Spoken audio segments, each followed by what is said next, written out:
Hello everyone, good morning. कैसे हैं आप लोग? आशा करती हूँ कि आप लोग बहुत अच्छे होंगे और मैं भी बहुत बहुत अच्छी हूँ। और आज मेरी सुबह 5:40 पे हुई और उसके बाद मैं आ गई थी आंगन में और यहाँ मैंने फेस वॉश किया। और उसके बाद मैं आ गई किचन में। जैसे कि हर हाउस वाइफ का सबसे जो फर्स्ट काम होता है वो किचन से स्टार्ट होता है। तो यहाँ मैं आ गई हूँ किचन में और अभी मैं रख देती हूँ चाय बनने के लिए और साथ ही मैं यहाँ रख देती हूँ पानी गर्म होने के लिए।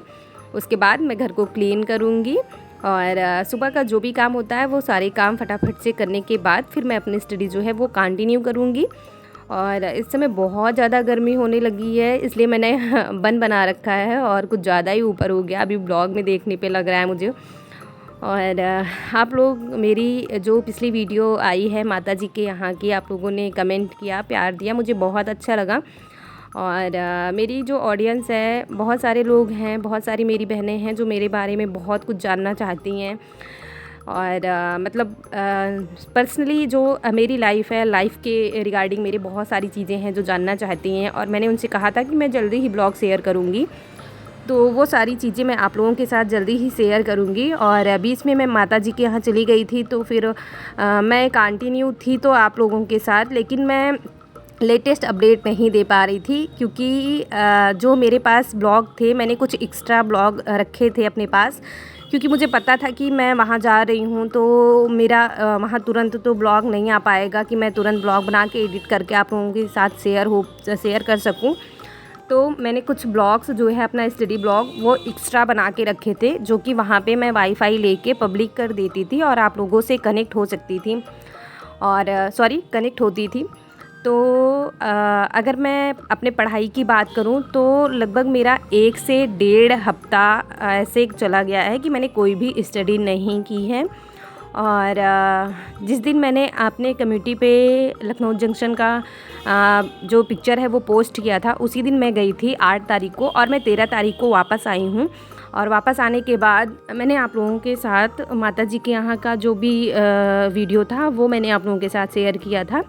और लगभग 1.5 हफ्ते हो गए, 1.5 हफ्ते में मैंने कुछ भी नहीं पढ़ा है। और कल मैंने थोड़ी बहुत चीज़ें पढ़ी थी। बिहार SCRT जो मैंने आप लोगों के साथ पहले शेयर किया है कि मैं कहाँ से नोट्स बना रही हूँ, तो वही नोट्स मैंने कल बनाया था और उसके अलावा मैंने कुछ भी नहीं पढ़ा। और आज का ये वीडियो है, आज मैंने सोचा कि ब्लॉग शूट कर लेते हैं और अपनी स्टडी जो है वो कंटिन्यू करते हैं। तो आज मैंने मॉर्निंग से ही ब्लॉग शूट किया और आज मतलब एक बहुत बहुत अच्छी चीज़ मैंने की कि मैंने अपना टाइम टेबल बना लिया और अब मैं टाइम टेबल के अकॉर्डिंग ही अपनी स्टडी जो है वो करूँगी। और आप लोगों के साथ अभी मैंने पिछली क्लिप जो शेयर की उसमें मैंने अपना टाइम टेबल भी शेयर किया है। मैंने 3 स्लॉट का टाइम टेबल बनाया है। वैसे मैं देखती हूँ कि कोई भी हाउस वाइफ हो वो टाइम टेबल के अकॉर्डिंग चल नहीं पाती, क्योंकि ना घर में कभी कभी कुछ एक्स्ट्रा काम भी हो जाते हैं तो उस हिसाब से उस मतलब तरीके से टाइम टेबल फॉलो नहीं हो पाता। पर मैंने अपने अकॉर्डिंग, अपने कंफर्ट के अकॉर्डिंग टाइम टेबल जो है अपना वो नोट डाउन किया है, जो कि मैंने 3 स्लॉट में रखा है। और मॉर्निंग में मैं 5 बजे उठ के और 6 बजे तक स्टडी कर लूँगी। फिर उसके बाद जो मेरा सेकंड स्लॉट होता है, आप सभी को मेरा जो भी रूटीन है वो तो पता ही है, मुझे बार बार बताने की ज़रूरत नहीं है। तो वो जो मेरा सेकंड स्लॉट होता है वो सुबह के 9 बजे से 11 बजे तक का रहेगा। और उसके बाद मैं कितना ज़्यादा बिजी रहती हूँ आप सभी को पता है, 2 या 2:30 बजे तक। फिर उसके बाद मैं रेस्ट करती हूँ। तो जो मेरा थर्ड स्लॉट होगा वो इवनिंग के टाइम पे होगा। कुछ इस तरीके से मैंने अपना टाइम टेबल सेट करके रखा है और देखते हैं कि कब तक फॉलो हो पाता है, उस तरीके से चीज़ें मैनेज हो पाती हैं या नहीं हो पाती हैं। पर मैं अपना 100% देने की कोशिश करूँगी। और जो मैंने टाइम टेबल सेट करके रखा है वो 4 आवर्स मतलब 4.5 घंटे लगभग का शेड्यूल रखा है मैंने अपने टाइम टेबल में। पर अगर 4.5 घंटे मेरा नहीं कंप्लीट होता तो एटलीस्ट 4 घंटे तो मेरा कंप्लीट हो ही जाए। इतना ज़रूर मैं करूँगी कि हाँ 4 घंटे अगर मैं अपनी स्टडी को डिवोट कर सकती हूँ तो बहुत अच्छी बात है मेरे लिए।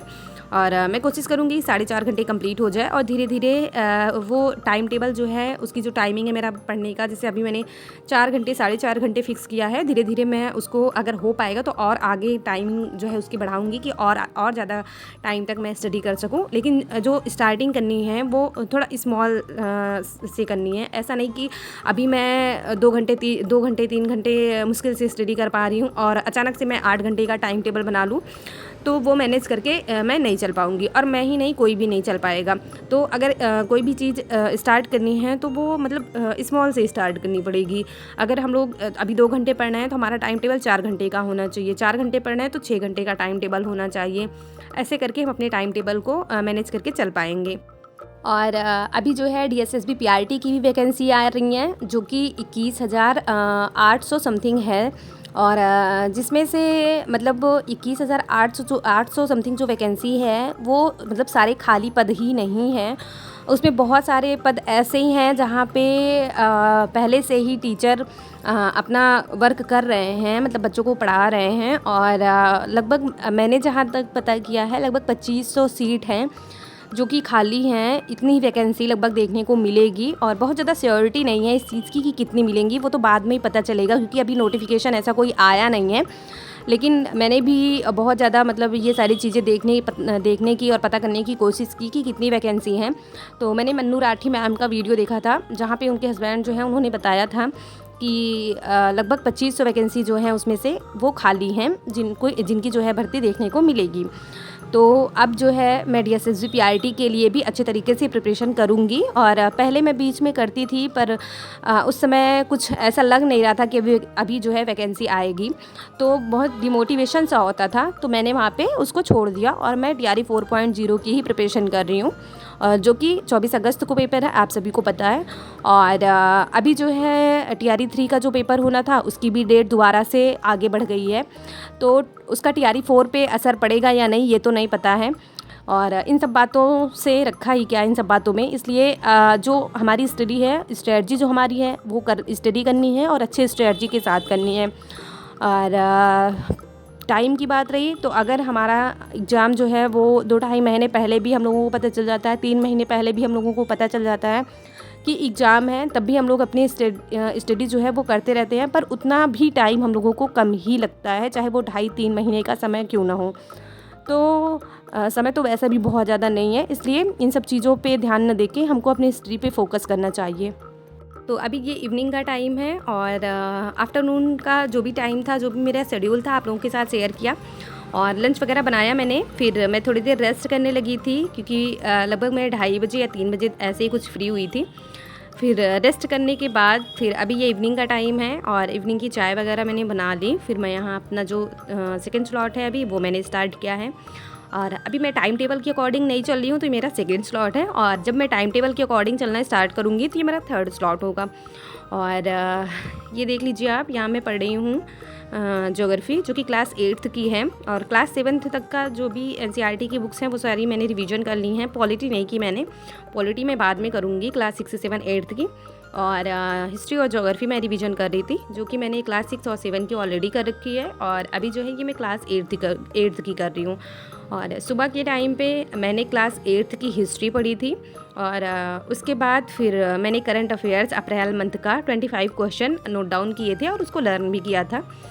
फिर मैं लंच वगैरह बनाने चली गई थी, और अभी इवनिंग के टाइम पे ये ज्योग्राफी पढ़ रही हूँ क्लास 8th की, और यहाँ पे मैंने 2 चैप्टर ज्योग्राफी के कंप्लीट किए हैं।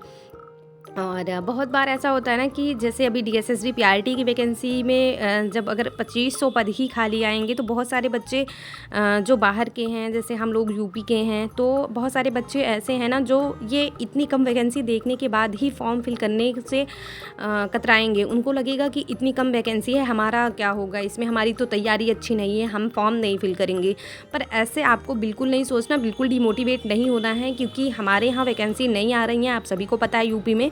तो अगर नियर अबाउट कहीं भी वैकेंसी आए और हम लोग एलिजिबल रहें, तो हम लोगों को एग्ज़ाम देना चाहिए, तैयारी करनी चाहिए। अगर आपके पास 1 महीने का समय है तो आप मत सोचिए कि मेरे पास 1 महीने का समय है, मुझसे नहीं हो पाएगा। आप अपना टाइम टेबल बनाइए और अपनी अच्छी स्ट्रेटजी बनाइए, और आप नोट डाउन करिए कि आप 1 महीने में कितना कुछ पढ़ सकते हैं, कितना टाइम अपने आप को डिवोट कर सकते हैं। और अगर आप 1 महीने का समय है आपके पास, 1 महीने आप बाकी चीज़ों के लिए ना के बराबर समय दीजिए। जितना काम चल जाए, जितने में जितना ज़रूरी है बस उतना ज़रूरी काम ही करिए और ज़्यादा से ज़्यादा अपनी स्टडी पे फ़ोकस करिए। आप काफ़ी हद तक आपकी स्टडी में सुधार आएगा। और बहुत ज़्यादा इधर-उधर के चक्कर में आप अगर पढ़ेंगे कि इतनी कम वैकेंसी है, मुझे फॉर्म नहीं अप्लाई करना चाहिए, तो आप ऐसे ही रह जाओगे। और जिनका भी अच्छी तरीके से पढ़ाई जिनकी चल रही है और जो भी अच्छे तरीके से स्टडी कर रहे हैं, उनका सिलेक्शन होगा। तो आप भी अच्छी स्ट्रेटजी फ़ॉलो करिए और अच्छे तरीके से अपनी स्टडी करिए।